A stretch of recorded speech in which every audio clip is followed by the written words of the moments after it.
This is just a quick snapshot at some of the things that will be coming home in your student's supply kit.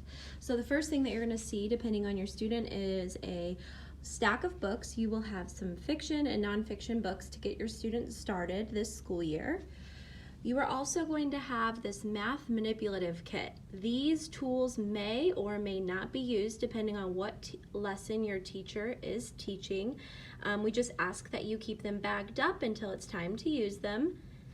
We also are including this awesome sleeve. You can put a piece of paper in it or use the current paper. It is dry erase. You can use just about anything that's soft to erase it, a tissue, toilet paper, an old sock, a sleeve, anything like that'll work.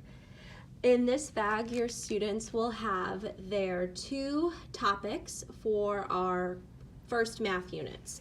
So you'll see topic 1 is stapled completely together and topic 2 is stapled together. Do not worry about anything with these pages. Your students will get instructions from their teachers as we start our math work.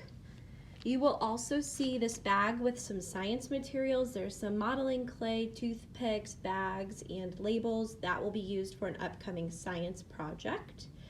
And then there will be some just kind of miscellaneous things depending on your student. There might be yearbooks, some information from the library.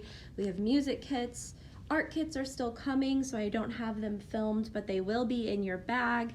And then also inside your bag is all of your supplies. If you're wondering what is inside your bag, each bag will include an inventory sheet that talks about what supplies are inside, the books that we are sending home.